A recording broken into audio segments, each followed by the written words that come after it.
Hey everyone, welcome back to my channel. In this video, I will be showing you how to create an easy structure for a bust cake. So let's get into it. First off, we're going to start building our structure from bottom up. So this plaque, what I'm showing you right now, it's a pine plaque that I got from Michael's. I prefer getting it from Michael's because it's nice and finished, it's beautiful, it comes with the decorative edges, and this is an 8-inch. Right here, I'm showing you where we're going to drill our 3/8-inch hole into our pine board, and then we're going to take these wooden beads that I also got from Michael's, and we're just going to glue them to the bottom of the base because we do need an offset from the base to the counter, because once we add in our threaded rod, we do need a little bit space to the bottom. Here is the carpenter's glue that I use. It's from DuraPro. You don't specifically have to use this glue, but it works for me, so I'm sure it'll work for you. So right now I'm just mapping out where I want my beads to go. So once I put one down, basically I want another one to be opposite of that. Pretty simple. And now I'm just gluing on the pieces, and then we're just gonna let it dry for like about 30 minutes. And then we're going to move on to the next portion of our structure.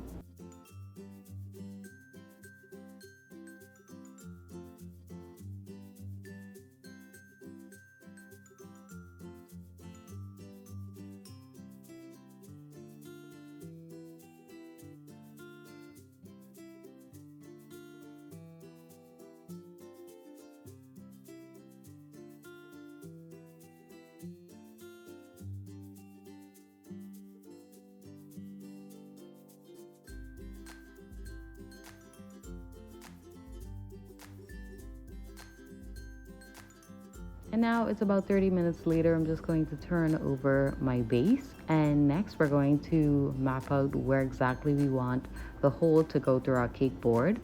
So I'm just using a metal ruler just to find the center of this cake board, and then we will use the same exact drill and drill the same size hole into the cake board. All I'm doing right now is I'm using my metal ruler, and I'm just lining up both sides of the cake board and then just making a little line in the center. And once I do it on both sides, wherever the lines intersect is where I'm going to drill the hole into the cake board. And boom, we have the center of my cake board ready to go. Next, we're going to add our 3/8-inch metal threaded rod, our metal washers, and our metal nuts to our structure. So for the 3/8-inch metal rod, I got it from Home Depot, but it comes in a very long rod. You can get tools to cut it down, but I don't trust myself with those kind of tools. So I just asked my boss, because he has like a whole workshop. So I just asked him to cut it into pieces based on the size of what I need. So in order to secure your threaded rod onto your structure, first we're going to put on the metal nut. And then we're going to add the washer. The washer is there because it helps it be more stable and straight, I guess. And then once we've got that through the base, then we add another washer and a nut to the bottom, and then just use a wrench to make sure everything is nice and tight.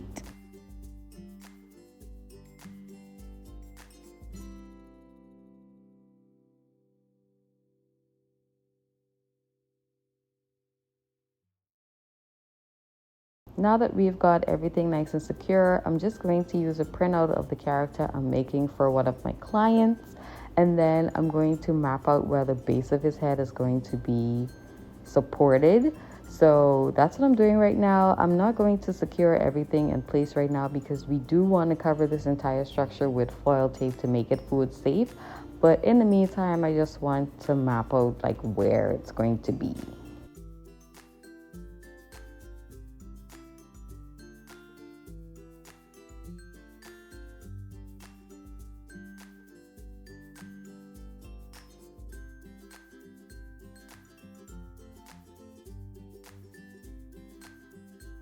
Once I'm happy with that, I'm going to grab this 4-inch plaque that I also got from Michael's, and then I'm going to drill the same 3/8-inch hole into there, making sure it can actually fit on my structure first, and then I'm just going to take it off and then make sure add the foil tape to this. While I'm doing this, I just want to go on a rant for a second, because I go in Michael's a lot when it comes to building my structure when it comes to making my cakes, because they sell the vanilla bean paste and all of that. Michael's has sale on everything in the store except the baking stuff. Like, are you kidding me? And then they also have like this so-called rewards program. What rewards? I don't get no rewards. What's the point of me putting in my number every time I'm making a purchase if I'm not banking no points, I'm not banking no rewards? Like, what am I getting? A 40% off or a 30% off coupon that I could actually get on the website? And then it's only for like one item? Like, no, Michael. Y'all need to do better, because one, y'all price is way too expensive. And two, like, what's going on? Like, everything could go on sale except the bacon stuff? Nah, y'all need to fix this. But fix something, because I need points, rewards, something, because the amount of money I spend in my coats, if anyone watching from my coats, baby, your girl gonna need a brand deal or something, because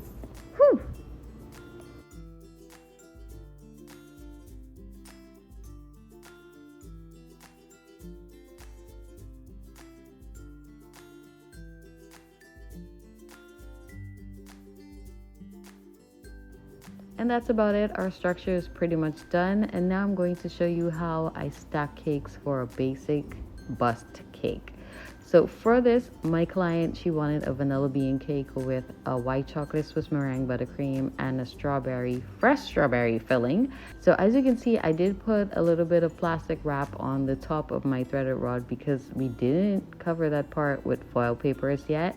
And now I'm going to start stacking my cake. So I'm going to explain to you the sizes of my cake.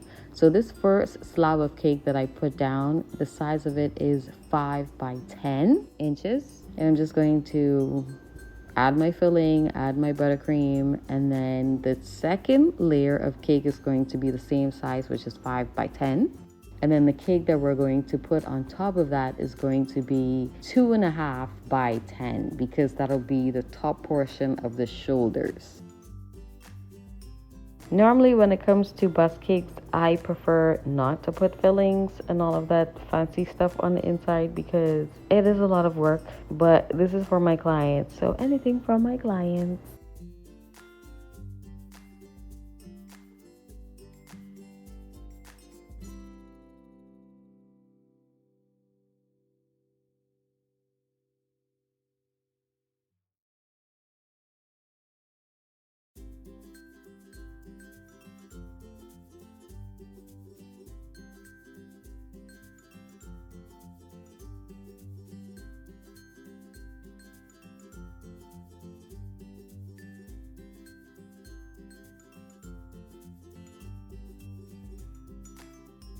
Now that I've got the body pretty much stacked, I'm just going to wrap it in plastic wrap, and then we're going to work on the structure and stacking of the head.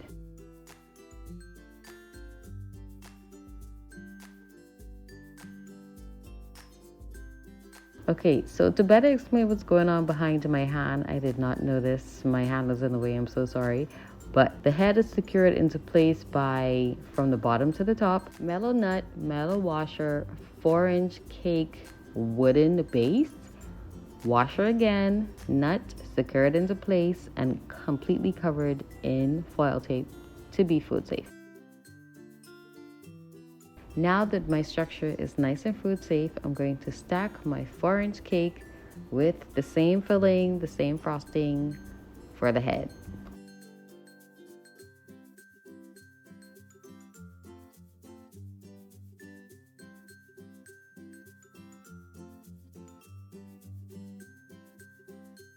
Now that the cake is completely stacked and filled, I'm going to cover the entire cake in saran wrap and put it in the freezer for about 30 minutes just to make sure everything is nice and solid.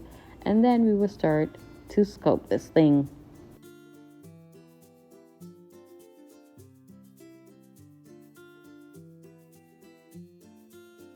Next, I will be using a template of the character that I will be creating. And I'm just using my template just to map out the shape of his body, just to get the basic shapes in for right now. Because at the end of the day, I will fill in the features and all of that stuff with Marlin chocolate. Next, I will be cutting out his arms just to make sure it's kind of separate from the torso. Once I'm okay with how it looks on this side, I'm going to move on to the other side and do the same exact thing.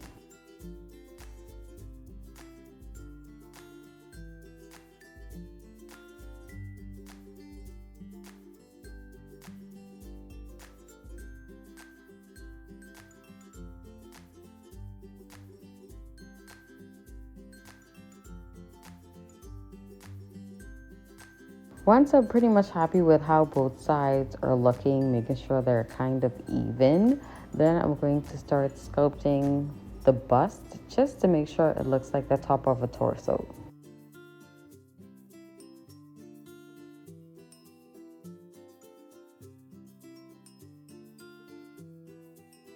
I'm just taking a little off at a time using the shaving method.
At this point, I'm pretty much done taking off as much cake as I could because, as they said, this is for a huge party. I don't want to take away from the cake. I don't want the majority of the cake to be in cake jars. That's not the point here.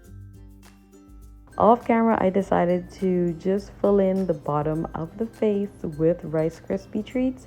All I did was keep referring back to my picture just to make sure I'm matching his chin and his neck as good as I can.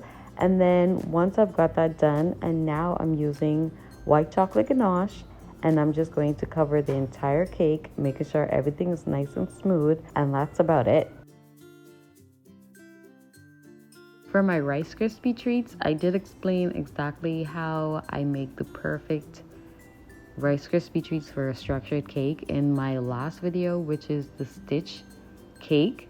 So you can go back to that video and it'll explain everything. And then in order for me to make sure that everything is smooth, I'm using my favorite tools, of course, my offset spatula, my flexible smoother, and my hands, obviously.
And that's about it, guys. So that's how I make the very easy structured bust cake for any bust cake you could possibly make in your career.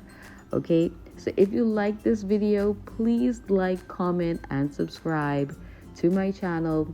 Hit the bell so you can get notifications when I do post. And I will see you guys in the next one. Bye.